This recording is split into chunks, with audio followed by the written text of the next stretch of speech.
Y bien, Germán, hay que continuar. Vamos a hablar y tratar de explicar a la gente de por qué se hablaba del cepo, qué es el cepo en sí, para que ellos lo puedan entender. Bien, Ariel, vamos a explicar por qué se hablaba de cepo. El cepo cambiario es en realidad una serie de medidas que adoptó el anterior gobierno para tratar de frenar la llamada restricción cambiaria, para tratar de frenar la escasez o el faltante de divisas. Y lo hacía no solo para evitar así una mega devaluación, o sea, tener que hacer una suba abrupta del tipo de cambio, ¿sí? ¿Se acuerdan que ya explicamos que era una mega devaluación?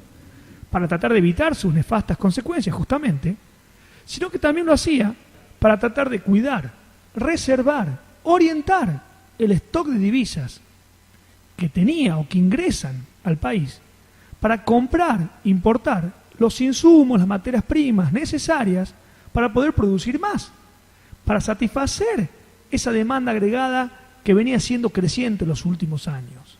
Y también para poder importar los bienes de capital, tecnologías, etcétera, para incrementar la capacidad instalada de nuestra industria nacional.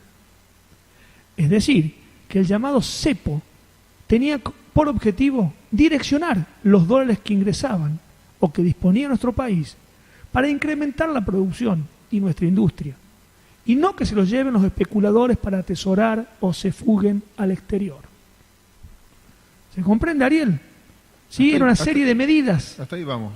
Sí, una serie de medidas era una serie de medidas restrictivas, sin duda, pero que nacían para guardar, para cuidar los dólares para nuestra producción e industria, y también para tratar de evitar la mega devaluación y sus consecuencias.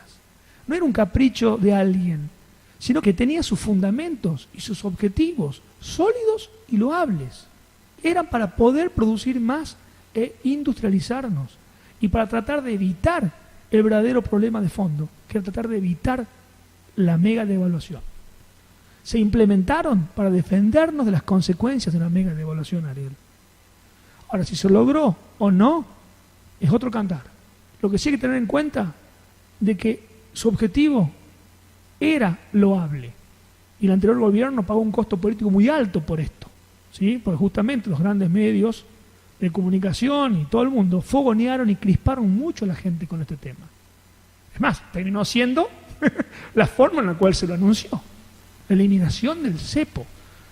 Se convenció a millones de conciudadanos de que el cepo era malo, cuando en realidad eran una serie de medidas que ya la vamos a detallar rápidamente, por lo menos las principales para que se entienda. Eran para tratar de evitar una mega devaluación, y eran para tratar de direccionar, de cuidar los dólares, como si fuera un activo estratégico los dólares, necesarios para comprar los insumos que le hace falta a nuestra industria, que cuando veamos las particularidades de nuestro país, esa es una de las grandes particularidades que tenemos. Nuestra industria depende de mucho insumo y materia prima importado, Ariel. No somos un país desarrollado, somos un país en vía de desarrollo. Necesitamos de materia primas y de insumos importados. Y después, si queremos algún día transformarnos en un país desarrollado, ¿qué necesitamos? Importar maquinarias, tecnologías para poder desarrollar nuestra industria. Entonces, ¿la situación cuál era? Un país que venía creciendo, con un mercado interno, con un consumo, con una actividad económica muy fuerte, que le demandaba mucha producción, ¿sí? Para que nuestra economía, nuestra industria crezca, llegue al 100% de la capacidad instalada que tenía, y a su vez incremente su capacidad instalada. Eso originaba que había que importar muchos insumos o bienes de capital, pero no teníamos los dólares. Llegamos a la famosa restricción cambiaria. La solución era devaluar, no se quiso devaluar. Se trató de restringir la demanda de dólares, para cuidar esos dólares, para que sean orientados a la compra de materias primas y tecnologías y bienes de capital que nos hacían falta que vengan del exterior. ¿Se entiende, Ariel? Así es, Germán. Muy claro, muy conciso. Bien. Comprendido esto, vamos a repasar algunas de las principales medidas que estaban dentro del combo llamado cepo cambiario. ¿Sí? ¿Cuándo se originó esto, Ariel? Germán, a fines de octubre del 2011 se establece el cepo cambiario, ¿sí? Utilizando como instrumento la AFIP, la cual era la encargada de autorizar a empresas o individuos para comprar dólares. Exactamente, ahí se limita el atesoramiento de dólares. Interviene la AFIP y la AFIP determinaba quién, cómo y hasta cuántos dólares podía comprar cada uno. fuera empresa o individuo, ¿sí? Después, ¿qué más? En febrero del 2012 se estableció que las empresas que necesitaban girar a dinero al exterior para realizar importaciones o pagar a proveedores debían tener previa autorización del Banco Central. Así es, Ariel, esa medida se aplicó para proteger las reservas del Banco Central y para direccionar las importaciones, siempre bajo el mismo objetivo. O sea, se daba prioridad a las importaciones de insumos, materia prima y de capital, y obviamente pasaban a la lista de espera aquellas importaciones por ahí que competían con nuestra industria, ¿sí? O algún bien que no era necesario para la industria. Entonces eso tenía un doble objetivo. El Banco Central autorizaba los pagos al exterior. Decía qué se compra, qué no se compra, qué se importa, qué no se importa. Pero bajo el concepto que yo le estoy dando, ¿sí? ¿Qué más? En junio del 2012, la AFIP prohíbe la compra de dólares para ahorro. Solo se podía comprar dólares para viajes, turismos y algunos ciertos pagos al exterior. O sea, se restringe aún más el atesoramiento. Ya no podías comprar para cualquier cosa dólares. Ya medio que se elimina el atesoramiento al 100%. Era para viajes o ciertos gastos que se autorizaban pagar al exterior. Y en agosto del 2012, Germán, se establece el llamado dólar tarjeta.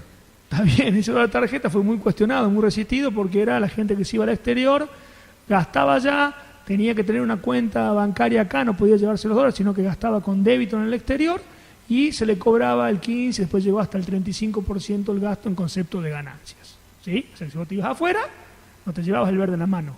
Tenías que sí o sí crear una cuenta en dólares, usar tu tarjeta de débito para gastar en el exterior y se te cobraba el 35% de ganancias.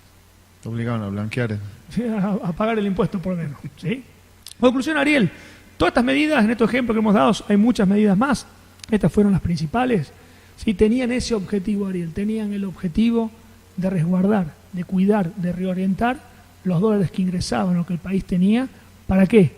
Para poder cuidar los insumos, darle prioridad a los insumos, a las materias primas necesarias para producir más, para producir en Argentina y satisfacer esa mayor demanda, ese crecimiento económico que había.